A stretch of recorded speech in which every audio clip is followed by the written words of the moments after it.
Hello everybody.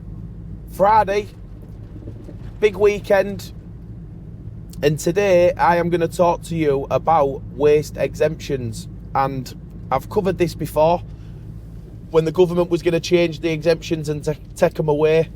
They've done some sort of revision, and I'm going to talk to you about these exemptions. So if you've got one, definitely worth watching this video, because I have read all 56 pages of the proposals that the Environment Agency are putting forward. So waste exemptions are for people doing farming, anybody using waste. It can be cow shit, it can be chicken shit. I have got a farm, I've got a poultry farm, and it's where I tip all my trommel farms from my skip yard. No, just joking, before anybody turns up, I don't do anything like that. But our farm is chickens, so we use our chicken muck and all that lot, and we use it on the farm. I actually don't do anything with it, I just pile it up. It's the best chicken manure you can use. But I would need a waste exemption to spread it on my land, because I'm using waste, and that is exactly what a waste exemption's for, exactly that reason. And what happens with waste exemptions is people get these farm ones, like I've just mentioned there, and they do stuff like that. They fill it with trommel farms and stuff like that. You can use soil and hardcore on a farm. We used a load of soil and hardcore a few years ago to build the road on the entrance to the farm, and it's an handy thing to have. But obviously waste has to be tracked all the way along, so they need to know where it goes. So what the Environment Agency is saying is that basically people are, what I just said there, using farms or whatever, and they're tipping waste from skip companies and things like that, and using exemptions in a way you're not supposed to use them. So what they are suggesting to do, and this video is going to be me praising the Environment Agency all the way through, right? Because I've read it. All the questions that they're asking me and you to answer are good questions, right? So what they're saying is high, things that have got a good chance of pollution or being exploited, right? So if you're running a skip company and you've got an exemption running in that yard, you can't do that. It's as simple as that. You cannot use an exemption in a skip yard, okay? And what they're saying in this guidance is that they basically don't have the money. So I've written a few things down on my hand, real professional. So in the UK, there is about between 150 and 200,000 exemptions registered. That will be on farms, that will be people using them on skip yards who actually need them. And what my argument has always been is that if you've got a permit on a yard, you should be able to use an exemption as well, because you're a competent person, yeah? So you've got a permit, you're complying with it, and you might need to do something a little bit outside of what a standard permit would give you, and an exemption's handy. For instance, you might want to store some batteries in a box, in a secure place. That would be not covered under a normal permit, but it would be covered under an exemption. And I think that's a real good thing to have, is to actually have an exemption which you can use, real handy. If you're a farmer and something like that, you need your exemptions. What they're saying, basically cutting through it, is that they're going to increase our permits. So if you've got a standard rules permit or a bespoke permit, they're going to increase it by 10%. The 10% money that they get, they're going to call it a waste crime levy. I don't like that, because I ain't committed a waste crime, so why should I pay a levy of 10%? If they said we're going to increase your permit 10% to commit, to catch criminals who are undermining the full system, then yeah, perfect. If you've got a little man in his skip yard round the corner from you and he's running under an exemption, basically the advantage, you don't have the money to go around 200,000 sites. Realistically, they have to do flooding and all that lot. There's a lot the Environment Agency do. It's not just waste crime and stuff like that. So how do they get around 200,000 sites? So what they're saying is they're going to put a 10% levy on all permits. So if your permit, like mine, is £5,000, 500 quid a year, I can live with that. I can live with that, no problem, right? What they're saying is exemptions is going to be 56 quid. So you're going to pay 56 quid to register your exemption, and it's going to be there's going to be a price between 30, I've written it on my hand again, and £1,200, depending what the exemption is. So some of the stuff will be higher risk, so they're going to need to come out once or twice a year maybe, and that money you pay, that'll be for 3 years. So like your low down stuff, they don't expect to ever have to come out, and they're going to get some money. But what that money will let them do is catch criminals.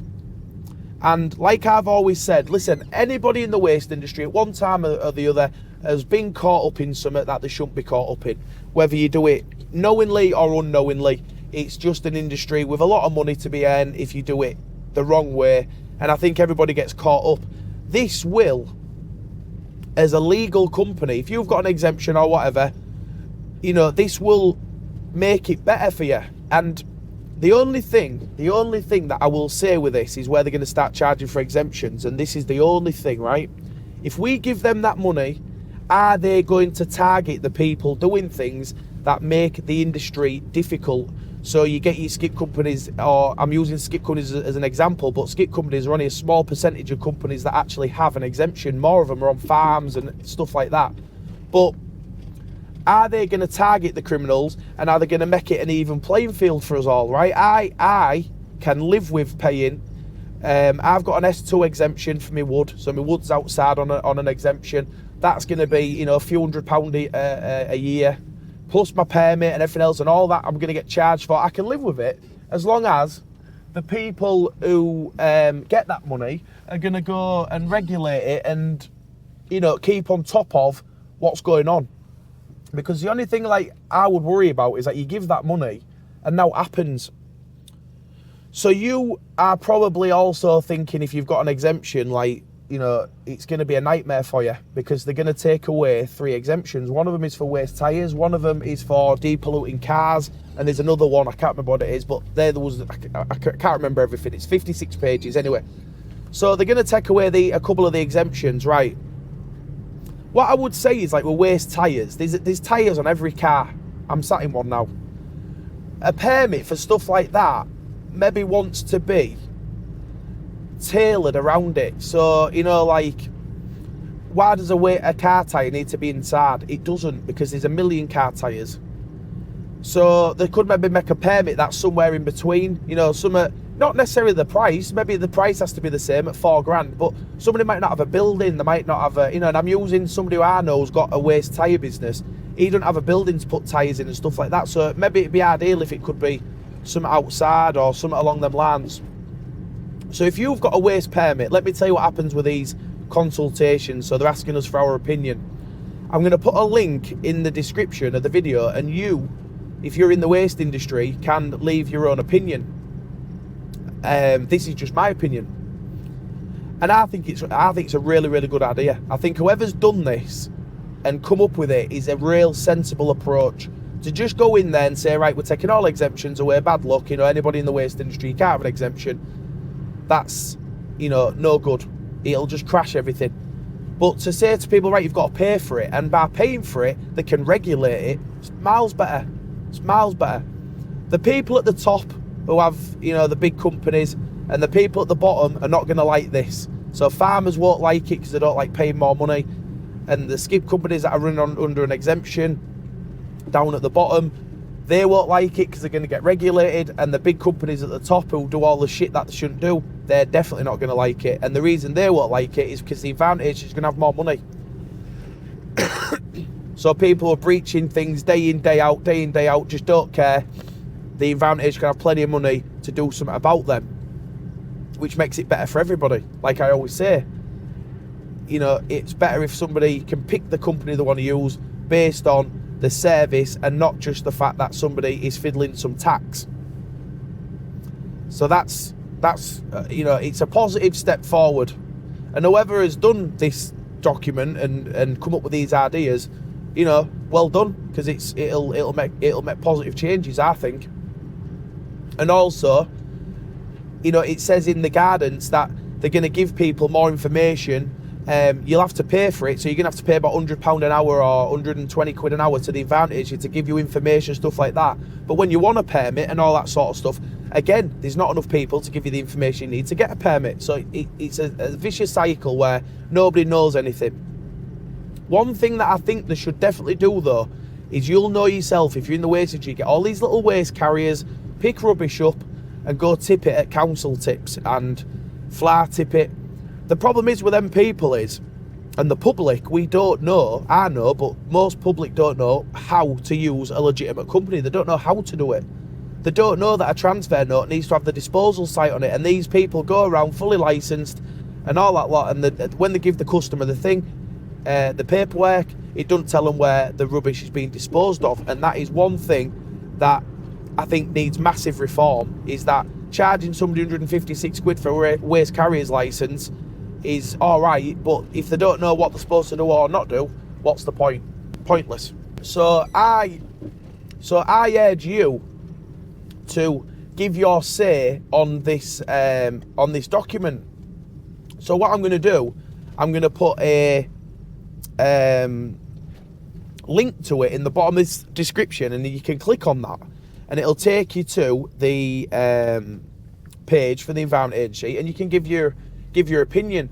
My opinion is it's a good change, you know. Definitely the little people running a yard on an exemption, unfortunately, you know, they are going to get hammered into the ground because the Environment Agency will have money. So if you're running a little transfer station on an exemption, you're going to get the Environment Agency down there because they've got the money to do it, and they're going to catch you doing stuff, and then they're going to fine you and charge you for their time. So now when the Environment Agency come down and you get in trouble, they don't actually charge you for the time. So you might get something that says, right, you can't do that, in an email, but it actually doesn't have a number on it. So it won't say, right, you've got to pay £200 for our time when we come out. So that's you know, if you're a little company right down at the bottom running on an exemption, it's going to be you're in for an hard time, boys. That, you know, that you are in for an hard time. But at the same time, you could get yourself a permit. And again, it's about a fair playing field. If everybody's got to pay £5,000, I mean, my permit is £500 a month. So, you know, I'm 125 quid a week worse off than somebody running a skip company who's doing it under an exemption. So, you know, it will make the full industry better, talking about it from a waste industry point of view. Talking about it from, you know, a point of view where the Environment Agency, if they had more money, everybody could be on an even playing field and earn the same amount of money, you know, a daily wage, what you're happy with, then it makes sense. So I will leave a description down to the video in the bottom, because I've got to go, because I've got a vet inspection, brilliant, on my farm today. So the vet is coming down because there's a bird flu in Hull, where I live, and my farm is just outside, so the vet's coming to check on all my chickens. So that's going to be real fun, and I'm just at the wholesalers. I'm buying some foot dip, because we ain't got much of it left, so I don't want him to turn up and me not have any. I'll tell you what, I'm regulated to death. Farmers are regulated hard. Skip companies are regulated hard. Truck drivers are regulated hard. Comply with regulators is part of my everyday job. It's real difficult. But anyway, give your point of view on the on what the Environment Agency are asking, because your voice will get heard. I think, listen, 100%. Start charging for permits, give the Environment Agency more money so they can actually go out and stop people doing all these little companies doing stuff that they shouldn't do, and make it an even playing field. People aren't going to like it. No, they're not. Definitely not. And if it was 20 years ago, I'd be kicking off as well, saying, nah, I don't like it. But in the long run, it'll make the industry very level. And that's what we like in this country, doesn't it? Everybody gets a fair shout. So anybody wants to get any information from me about this, you know, wants to speak about it, you can text me or whatever. Everybody's got my number. You just go on Skipworks website and it's on there. Send me a text, or go online and read it and have your say. I will see you all soon. Bye.